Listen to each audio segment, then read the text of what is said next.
Hi, I'm Ewan Fox and welcome to a wet and windy Manchester. We're at the Halle St Michael's here to drop in on one of the world's great lead trumpet players, Mike Lovatt. He's recording his new CD called 56 Degrees North with the Fodens band, and it's something that we've been looking forward to a great while.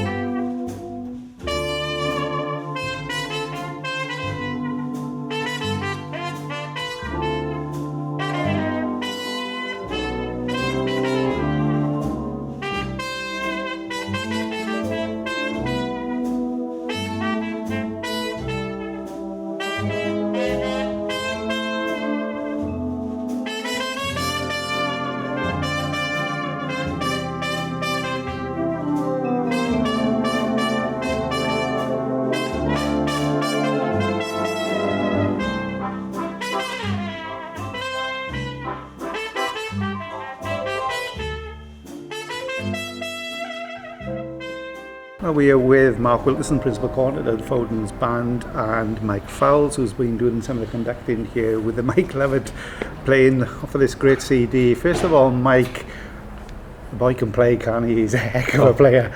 Yeah, just a bit. I mean, I think everybody knows Mike's qualities, and we've all heard him many times on TV and radio and film soundtracks. And without a doubt, he's absolutely the top of the tree. Mark, for yourself as a principal cornet, listening to a player like that, the first thing that really gets you is that the volume that he can play, but the amount of air that he pushes through the instrument, incredible to hear playing like that. Yeah, it's fantastic to listen to him and also learn from him. It's like a masterclass, sort of being sat in the same room as him, just when he's describing about the front of the notes, the articulations to use, about the air stream. It's really, really interesting. Mm-hmm. Mike, talking about the pieces they play in here, you say about brass bands that they can't swing. Fodens have been doing a lot about getting this niche now. You've been doing stuff with Matt Ford, you're doing stuff with James Morrison coming up. It's a different style of playing, but there's still a discipline about it. Oh, very much so. I think it's a complete fallacy. Anybody that thinks that to play this sort of music, you just let everything relax. In actual fact, the very, very best exponents of this sort of style are the tightest bands on the... You know, we think we're tight in the brass band world. You listen to some of the really, really great big bands and they're tighter. They're tighter. Tell us a little bit as well. It's interesting that you've got the kit player so essential to everything. Yeah. That he's driving the music. We think that somehow to play this type of jazz or swing, you've got to lay back, but it isn't. It's about, and they talk about the front of the music and pushing on the tempo, but again, still keeping that discipline. Very much so. I mean, a phrase we've used a lot this morning already is the fact we've got to be on the front of the tempo, not the back of the tempo. And what's really happened is obviously we've been working the material up and ready, but with Matt Skelton coming in with us today, that's lifted everything, because what he's brilliant at, his ears, is analysing what's going on around him and then knowing where to put a little extra kick to make the next little phrase jump off from his kick. So it's been really, really great actually. It's taken it to a completely different level. A little bit earlier, Mark, I said about creating a bit of a niche to do. What's the reason why that you've been now working with people like Mike, people like Matt Ford, and also James Morrison as well? What's the reasoning behind that? I think at Fodens we're well aware about some of the troubles that the banding movement is facing. Bands are struggling for players, recruitment, dwindling audiences, and we just want to do our bit for the banding movement and also for our longevity, just to try and attract new audiences. So it's been great that we've managed to start this collaboration with Matt Ford. Originally that started off as just a Christmas concert, as an experiment to see how it went down. It was very successful. We then recorded a CD. We then introduced another set, which is to do with Frank Sinatra and the Swing Legends, which is having rave reviews. And we're going to be performing that at the Gala concert, Bassing Concert. We then got the Mike Lovatt project, which we thoroughly enjoy working on, and also there's going to be some other events that will be announced shortly, spin-offs to the recording we're doing with Matt. Tell us a little bit about how, for a band, a player such as yourself, who's for so long been playing, to keep the interest of players doing these type of projects, because the players are learning things as they go along. So it's keeping that interest and also creating interest from the listening public. Is that refreshing for you? It's refreshing because we often talk about how busy our workload is. Because we've got various projects, we only have a short rehearsal time to prepare for each project. So it's keeping the band on top of the game. As band manager, I have to make sure the band's well organised. We have rehearsal schedules from 4 months in advance, knowing what we're rehearsing, when we're rehearsing it. So the music's out and people are fully prepared, so there's no excuses when we turn up for band and we can't play our parts, and that's what we need to do. But I think following on from that, a big part of this is we strongly feel that any MD plus band manager plus committee have a responsibility to the players actually to create an interesting programme of events. And consequently, I mean, we're very fortunate that we're looking, whilst we're very, very mindful of our history and our heritage, we're also looking out as well as in. And consequently, every project that we're doing, I mean, this 3-month period since the area, every project has been totally different music, totally different style. So actually, there isn't time for the material to get stale, there isn't time for the players to get bored, and before you know where we are, we're going to be into the run of the Open, the Nationals and BIC. And that's how you perpetuate interest through a year, is as many different styles and projects as possible, so that the players actually want to come and do what the next project is, and it doesn't get stale then. And tell us then, when is this one going to come out? Well, I mean, that's $64,000 question. It is, of course. I would think it'll be around the autumn time, maybe October-ish. Obviously, if we're recording now, we want to be very, very careful that the end product is exactly what everybody wants. So there's the editing, multiple listenings to make sure it's exactly what everybody wants it to be. And then when it hits the shelves, go and buy it, everybody, because we all think it's going to be great.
Well, we're with Mike Lovatt and Paul Fisher, the two people behind this fantastic project. Mike, great to see you here in Manchester, and fantastic to hear you play in. Thank you. Tell us a little bit about the project, how excited you are about this, kind of about playing with this great band of Fodens. Yeah, well, last year, Paul Fisher invited me to go and play with Amersham Band and Fodens Band in a joint concert where I played solos, both with the Amersham Band and with Fodens Band. And that sort of was a little seed of this thought of doing an album with a brass band, but incorporating a jazz rhythm section along with it. And then it was like, what music are we going to play and who's going to write it all? Because I think there's been a lack of anything of this kind of nature written for brass bands. And fortunately, a very good friend of mine who's an amazing writer and arranger and composer, and also he plays nearly every woodwind instrument you can think of. By the name a clever blow, Glenn. Yeah, by the name of Colin Skinner. I chatted to him about what could be possible to be transcribed or to be arranged or written for brass band, rhythm section and solo trumpet. And we came up with a whole list of numbers, a lot of things which were came about because of my heroes and playing the trumpet, or my heroes in the brass world, and some new things as well. First of all, tell us how exciting it is to work with this chap, and it must be great that we're able to bring music that brass bands, as he says, very, very rarely touch upon, and bring it to life. Absolutely. Well, it's great. I'm lucky enough to have worked with Mike over the years, and so I've been sat in front of him playing the trombone, and I've heard the sound and the articulation and the phrasing, and I know it's just an incredible feeling. And my thing is that I think that sort of sound and these sounds that we're going to hear are a sound that needs to inspire the next generation. I know when I was growing up, it was Winter Marsalis, the Carnival album, you know, in the car. And I just thought it would be great to bring another album out there that could inspire the next generation of young people, you know, with a sound, you know, it's all about the sound.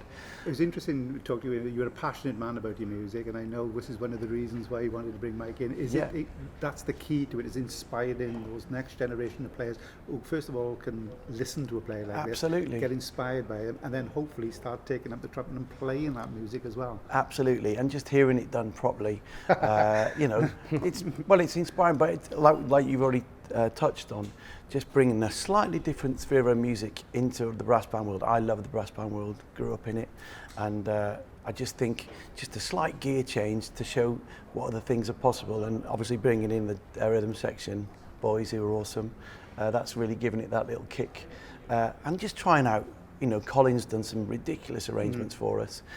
He really is a genius, and he's brought it all together, and it's been amazing. Colin's never written for brass band until this project, you know, and actually it goes back to the Amersham, but Colin's son is in the little brass flutes group at Amersham, and so we've been talking about it every week at band, and he's sort of scratching his head, well, is it going to be all right? Is it? And it's going to be fine, Colin. And so to get to Fodens the first time and just hear it was quite emotional, wasn't it? Yeah, you know, it was, it was a great thing. So, and Mike, a little thing interesting sitting here listening to you, they talk about brass bands can't swing. One of the things we never heard you say to accent things, you talk about front. There's different terms that you use. Yes. But there's an understanding from the players there of what you wanted to do. Is it easy to get across the style, the idiom about playing to players as good as this? Well, I think because they are so good, and they really want to get it right, and they want to sound the right way to play this kind of music. They responded to everything that I said. I mean, I came up to Sam Match to the band room, and we did 2 rehearsals on a couple of Thursdays, and everything that Paul said and I said about the phrasing, like say front, you know, music needs to be articulated, and especially this kind of music, and that articulation is what really makes this music sound right, and also it changes the sound of the brass band. And when I heard Fodens play last year, I realised that they the guys that could actually do this. Ah, right. And you know, I think I never came up through the brass band world at all, but I think that the whole brass sound in this country, in orchestras, in big bands, the reason for the kind of way that we play brass instruments in this country is because of the brass band movement. I work with an amazing, talented American guy who you might have heard of, called Seth MacFarlane.